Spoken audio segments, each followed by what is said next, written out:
അയാൾ നല്ല ഉറക്കത്തിലായിരുന്നു. നല്ലൊരു സ്വപ്നവും കണ്ടു. ആ സ്വപ്നത്തിൽ നിന്നും ഞെട്ടി ഉണർന്ന് എഴുന്നേറ്റപ്പോഴോ സ്ഥലം വേറെയാണ്. സ്ഥലം വൃദ്ധസദനം. വെളുപ്പാൻ രാവിലെ 4 മണി സമയം. കണ്ട സ്വപ്നം അയാൾ മറന്നുപോയി. എന്തോ സുന്ദരമായ ഒരു സ്വപ്നമായിരുന്നു എന്ന് മാത്രം അറിയാം. ആലോചിച്ചെടുക്കാൻ നോക്കിയിട്ട് സാധിക്കുന്നില്ല. താൻ എന്ത് സ്വപ്നമായിരുന്നു കണ്ടത്? ആ സ്വപ്നത്തിന്റെ സൗന്ദര്യത്തിൽ താൻ ഞെട്ടി ഉണർന്ന് എഴുന്നേറ്റു. പക്ഷേ ഉണർന്നു കഴിഞ്ഞപ്പോൾ ആ സ്വപ്നം ഓർമ്മ വരുന്നതുമില്ല. അയാൾ കുറേ നേരം കണ്ണ് തുറന്നു വെച്ച് മുകളിലേക്ക് നോക്കി കിടന്നു. സ്വപ്നം ഓർത്തെടുക്കാൻ കുറേ ശ്രമിച്ചു. പക്ഷേ സാധിച്ചില്ല. പ്രായത്തിന്റെ അവശതയും നോക്കാൻ ആളില്ലാത്തതും കാരണം 55 വയസ്സിൽ വൃദ്ധസ്ഥാനത്തിൽ വന്നതാണ്. പ്രായത്തിന്റെ അവശത എന്ന് പറഞ്ഞാൽ വാർദ്ധക്യമല്ല, അസുഖങ്ങൾ മൂലം ജോലി ചെയ്യാൻ കഴിയാതെയായി.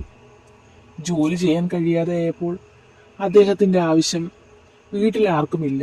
അങ്ങനെ അദ്ദേഹം വൃദ്ധസദനത്തിലെത്തി. അവിടെ അദ്ദേഹത്തിന്റെ കണക്ക് കുറേയേറെ ആൾക്കാരുണ്ട്. അങ്ങനെയിരിക്കെ അദ്ദേഹം തന്റെ ബാല്യകാലത്തിലേക്കൊന്ന് പോയി. ബാല്യകാലം മുതൽ തന്റെ ജീവിതത്തിലെ ഇവിടം വരെയുള്ള ഘട്ടത്തെക്കുറിച്ച് അയാൾ ഓർത്തെടുക്കാൻ ശ്രമിച്ചു. അമ്മ അയാളെ നീട്ടി വിളിച്ചു.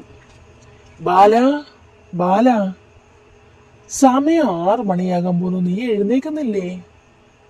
നല്ല ഉറക്കത്തിലായിരുന്ന ബാലൻ ഞെട്ടി എഴുന്നേറ്റു. എഴുന്നേറ്റു അമ്മേ, വേഗമാവട്ടെ, ഇന്ന് സ്കൂളിൽ പോകണ്ടേ നിനക്ക്? ഓ ശരിയാണല്ലോ, ഞാൻ കരുതി ഇന്ന് ശനിയാഴ്ചയാണെന്ന്. അവൻ പെട്ടെന്ന് തന്നെ ചാടി എണീറ്റു. രാവിലത്തെ പ്രഭാത കൃത്യങ്ങളെല്ലാം കഴിഞ്ഞു വന്നു. പഠിക്കാനുള്ള ബുക്കുകളെല്ലാം എടുത്തു വെച്ചു. കുപ്പിയിൽ വെള്ളം നിറച്ചു വെച്ചു. ആഹാരമൊക്കെ സ്കൂളിലുണ്ട്. അപ്പോഴേക്കും അമ്മ ചൂട് കഞ്ഞിയും പയറുമായിട്ട് അവന്റെ മുന്നിലേക്ക് വന്നു. അവൻ തറയിൽ ചമ്രം പണിഞ്ഞിരുന്നു. അമ്മ കഞ്ഞിയും പയറും അവന്റെ മുന്നിലേക്ക് വെച്ചു. അവൻ കഞ്ഞിയും പയറും ആസ്വദിച്ചു കുടിച്ചു. അപ്പോഴാണ് അമ്മ വീട്ടിലെ കാര്യങ്ങൾ അവനോട് പറയുവാൻ തുടങ്ങിയത്. അരിയില്ലായിരുന്നു മക്കളെ ഇന്ന്. ഞാൻ അപ്പുറത്തുനിന്ന് ജാനുവിന്റെ വീട്ടിൽ നിന്നാണ് കുറച്ച് അരി എടുത്ത് കഞ്ഞിയും പയറും ആക്കിയത്. പയർ ഇന്നാള് വാങ്ങിച്ചു തിരിപ്പുണ്ടായിരുന്നു, അതും തീരാറായി. നാളത്തേക്ക് അരിക്ക് എന്ത് ചെയ്യുമെന്ന് ഞാൻ ആലോചിക്കുന്നത്. കുറച്ച് കശുവണ്ടി ഇരിപ്പുണ്ട്. മോൻ സ്കൂളിൽ നിന്ന് വന്നിട്ട് അത് ദാമോദരൻ മാമന്റെ കടയിൽ കൊണ്ടുപോയി കൊടുക്കണം. കൊടുത്തിട്ട് അരി വാങ്ങിച്ചുകൊണ്ട് വരണം. ഞാൻ ഏറ്റു, അവൻ പറഞ്ഞു. അവന്റെ അച്ഛന് വയ്യാതെ കിടപ്പാണ്. ഒരു ചേട്ടനുണ്ട്. ചേട്ടൻ കല്യാണം കഴിഞ്ഞ് വേറെ വീട്ടിലാണ് താമസം. ഈ ചേട്ടനും അനിയനും തമ്മിൽ ഒരുപാട് പ്രായവ്യത്യാസമുണ്ട്. ചേട്ടന്റെ കുടുംബവുമായിട്ട് വേറെ ആയതുകൊണ്ട് ഇങ്ങോട്ടേക്ക് വരാറേ ഇല്ല.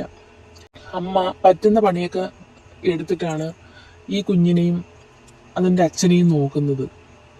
അങ്ങനെ അവൻ സ്കൂളിലേക്ക് പോയി ക്ലാസ്സിലിരിക്കുമ്പോഴും അവന്റെ ചിന്ത നാളത്തേക്ക് അരിയില്ലാത്തതിനെ കുറിച്ചായിരുന്നു. ടീച്ചർ ചോദിച്ചു, എന്താണ് ബാലൻ ആലോചിക്കുന്നത്? ഒന്നുമില്ല ടീച്ചർ. എന്താ, സുഖമില്ലേ? ഇല്ല ടീച്ചർ, കുഴപ്പമില്ല. അവൻ എങ്ങനെയെങ്കിലും വൈകുന്നേരമാക്കി. വീട്ടിൽ വന്ന ഉടനെ കശുവണ്ടിയും എടുത്ത് ദാമോദരൻ മാമന്റെ കടയിലേക്ക് പോയി. കശുവണ്ടി കൊടുത്തു. തൂക്കി നോക്കിയതിന് ശേഷം അദ്ദേഹം എത്ര രൂപയുണ്ടെന്ന് പറഞ്ഞു. മാമ, അത്ര രൂപയ്ക്ക് അരി വേണം, വീട്ടിൽ അരി തീർന്നു, അവൻ പറഞ്ഞു. അങ്ങനെ അവൻ കിട്ടിയ പൈസയ്ക്ക് അരിയും വാങ്ങിച്ചിട്ട് വീട്ടിലേക്ക് നടന്നു. അമ്മയ്ക്ക് സന്തോഷമാവും, അരി കിട്ടിയല്ലോ, അവൻ മനസ്സിൽ വിചാരിച്ചു. അരിയും കൊണ്ട് അമ്മയുടെ അടുത്തേക്ക് ചെന്നു. അമ്മ അപ്പോൾ ഓല മെടഞ്ഞുകൊണ്ടിരിക്കുകയായിരുന്നു. വീടിന്റെ ഓല മൊത്തവും ദ്രവിച്ചു. മേൽക്കൂരയിൽ ഇട്ടിരിക്കുന്ന ഓല പൊടിഞ്ഞു പോയി. ഇപ്പോൾ മഴയൊക്കെ പെയ്ത വെള്ളം നന്നായിട്ട് അകത്തേക്ക് വീഴും. അത് കാരണം പടയിൽ നിന്നെല്ലാം ഓല ശേഖരിച്ച് ഓല മെടഞ്ഞ് അത് മേൽക്കൂരയിൽ ആളെ നിർത്തി മേയിപ്പിക്കും. പിന്നെ അത്യാവശ്യം നന്നായിട്ട് കുറച്ച് നാൾ കിടക്കും.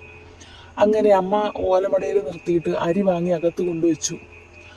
മോനിരിക്ക്, അമ്മ കട്ടൻ ചായ എടുക്കാം എന്ന് പറഞ്ഞ് അമ്മ കട്ടൻ ചായ എടുക്കാനായി അകത്തേക്ക് പോയി. അപ്പോഴേക്കും ബാലൻ മേലൊക്കെ കഴുകിയിട്ട് വന്നു പഠിക്കാനുള്ള ബുക്കൊക്കെ എടുത്ത് മേശപ്പുറത്ത് വെച്ചു. അതിനുശേഷം അമ്മയെ സഹായിക്കാനായിട്ട് അവനും ഓല കൊണ്ടിട്ടു. അമ്മ പറഞ്ഞു, നീ അവിടെ ഇട്ടേക്കു മോനെ, അത് ഞാൻ ചെയ്തോളാം. ഇപ്പം നീ കുളിച്ചിട്ട് വന്നതല്ലേ ഉള്ളൂ, നിനക്ക് പഠിക്കാനുള്ളതൊക്കെ എടുത്ത് വെച്ച് പഠിക്കൂ. അത് കേട്ടതും ബാലൻ കൈ കഴുകി അകത്തേക്ക് പോയി. ടീച്ചർ കുറച്ച് ഹോംവർക്ക് പറഞ്ഞിട്ടുണ്ട്, അവൻ അതൊക്കെ ചെയ്യാനായിട്ട് തുടങ്ങി. അപ്പോഴേക്കും അമ്മ ഓലയെല്ലാം മെടഞ്ഞിട്ടതിന് ശേഷം കുളിച്ചിട്ട് സന്ധ്യാദീപം തെളിയിക്കുമായിരുന്നു. ദീപം തെളിയിക്കുന്നതിനിടയ്ക്ക് അമ്മ നാമവും ചൊല്ലുന്നുണ്ടായിരുന്നു. അതൊക്കെ കഴിഞ്ഞതിന് ശേഷം അമ്മ രാത്രിയിലത്തേക്കുള്ള അത്താഴം ഒരുക്കാൻ തുടങ്ങി. കുറച്ച് ചീര തൊടിയിൽ നിന്ന് കിട്ടിയിട്ടുണ്ടായിരുന്നു. അത് ഉപ്പേരിയാക്കി ഇച്ചിരി ചമ്മന്തിയും അരച്ചു. രാത്രിയിലത്തേക്ക് ഇന്ന് അതാണ്. ബാലന് സന്തോഷമായി. അവന് ചീര ഉപ്പേരിയും ചമ്മന്തിയും ഭയങ്കര ഇഷ്ടമാണ് ചോറിൻ്റെ കൂടെ. അതുകൊണ്ട് തന്നെ അമ്മ തൊടിയിലൊക്കെ നടന്ന് ചീര ശേഖരിച്ചുകൊണ്ട് വന്ന് തോരൻ വെച്ചു. പിന്നെ അച്ഛനെ എണീപ്പിച്ച് അച്ഛന് വേണ്ടുന്ന കാര്യങ്ങളൊക്കെ അമ്മ കൊടുത്തു. അച്ഛൻ്റെ മുഴുവൻ കാര്യങ്ങളും ചെയ്യുന്നത് അമ്മ തന്നെയാണ്. അമ്മ ചെയ്യുന്നതാണ് അച്ഛന് ഇഷ്ടവും. പിന്നെ ഇടയ്ക്കൊക്കെ ബാലൻ സഹായിക്കാൻ ചെല്ലാറുണ്ട്. അങ്ങനെ അമ്മ ഉണ്ടാക്കിയ ചീരത്തോരനും ചമ്മന്തിയും ചോറും അവൻ ആസ്വദിച്ച് കഴിച്ചു. അതിനുശേഷം കിടന്നുറങ്ങി. പിറ്റേന്ന് ക്ലാസ് ഉണ്ട്. അങ്ങനെ ഓരോ ദിവസവും കടന്നു പൊയ്ക്കൊണ്ടേയിരുന്നു. ബാലൻ കൗമാരപ്രായമെത്തി.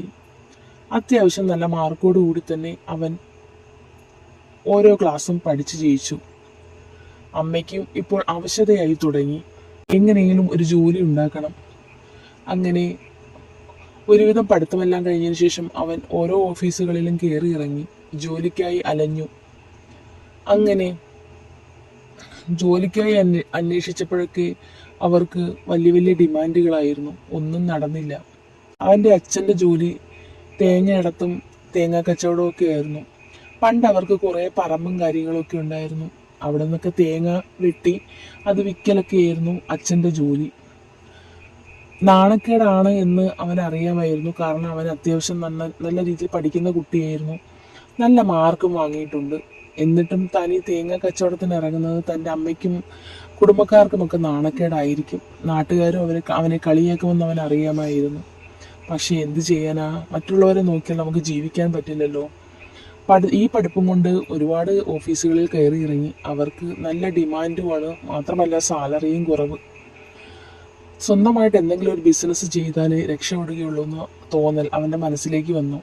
അങ്ങനെയാണ് അവൻ തേങ്ങ കച്ചവടത്തിലേക്ക് ഇറങ്ങിയത്. ആദ്യമൊക്കെ 2-3 തെങ്ങ് ആണ് അവൻ എടുത്തിരുന്നതെങ്കിൽ പിന്നീട് തെങ്ങിൻ്റെ എണ്ണം കൂടി. അതുപോലെ കരിക്കും തേങ്ങയും വിൽക്കാൻ തുടങ്ങി. ചെറുതായിട്ടൊരു ബിസിനസ്സിൽ തുടങ്ങി. അത്യാവശ്യം നന്നായിട്ട് അവൻ സമ്പാദിക്കാൻ തുടങ്ങി. അമ്മയ്ക്കും അതൊരാശ്വാസമായിരുന്നു. അപ്പോഴേക്കും അവൻ്റെ അച്ഛൻ മരണപ്പെട്ടിരുന്നു. പിന്നെയുള്ളത് അമ്മ. ചേട്ടൻ പണ്ടേ അവരുടെ കുടുംബകാര്യങ്ങളിലൊന്നും തിരക്കാനോ നോക്കാനോ ഒന്നും വരാറില്ല. അങ്ങനെ അത്യാവശ്യം നല്ലൊരു വീടും വെച്ച് ചുറ്റുപാടുമൊക്കെ നന്നായി ഓലപ്പുരയിൽ നിന്നും താമസം വാർത്ത വീട്ടിലേക്കായി. അവരുടെ കാര്യങ്ങളെല്ലാം നന്നായി നടന്നു പോവുകയായിരുന്നു. അങ്ങനെ ഇരിക്കെ വിവാഹം കഴിക്കണ്ടേ, പ്രായം അതിക്രമിച്ചു. ഇനിയൊരു കുടുംബജീവിതം വേണം. അമ്മയ്ക്ക് നന്നായിട്ട് അവശതയായി. ഇനി എനിക്ക് നിന്റെ കല്യാണം കണ്ട് നിന്റെ കുഞ്ഞുങ്ങളെയും കണ്ടിട്ട് വേണം കണ്ണടയ്ക്കാൻ എന്ന് ഇടയ്ക്കിടയ്ക്ക് ഇങ്ങനെ പറയാറുണ്ട്. അങ്ങനെ പല പല ആലോചനകൾ വന്നു. ഒന്നും ശരിയാവുന്നുണ്ടായിരുന്നില്ല. ബാലന് പ്രായം അത്യാവശ്യം കൂടിപ്പോയതിനാൽ ആർക്കും അക്സെപ്റ്റ് ചെയ്യാൻ പറ്റുന്നില്ലായിരുന്നു. അങ്ങനെ തിരക്കി ഒടുവിൽ ഒരെണ്ണം ഒത്തു. പെൺകുട്ടിക്ക് ബാലനെ ഇഷ്ടപ്പെട്ടു, ബാലന് പെൺകുട്ടിയെ ഇഷ്ടപ്പെട്ടു. അങ്ങനെ കല്യാണം ഉറപ്പിച്ചു. ബാലന് ഒരു ഡിമാൻഡും ഇല്ലായിരുന്നു. തൻ്റെ അമ്മയെ സ്നേഹിക്കുന്ന ഒരു പെൺകുട്ടിയായിരിക്കണമെന്ന് മാത്രമായിരുന്നു അവരുടെ ആഗ്രഹം. അങ്ങനെ ബാലൻ്റെയും സ്മിതയുടെയും വിവാഹം അത്യാവശ്യം നല്ല രീതിയിൽ തന്നെ നടന്നു. അങ്ങനെ വിവാഹം കഴിച്ചു, വീട്ടിലേക്ക് വന്നു. ബാലനും സ്മിതയും ഒരു പുതിയ ജീവിതം തുടങ്ങുകയായിരുന്നു. അപ്പോൾ ഈ കഥ തുടരുന്നതായിരിക്കും. അപ്പോൾ നിങ്ങൾക്ക് ഈ സ്റ്റോറി ഇഷ്ടമായെങ്കിൽ ലൈക്ക് ചെയ്യാനും കമൻറ്റ് ചെയ്യാനും ഷെയർ ചെയ്യാനും സബ്സ്ക്രൈബ് ചെയ്യാനും മറക്കരുത്.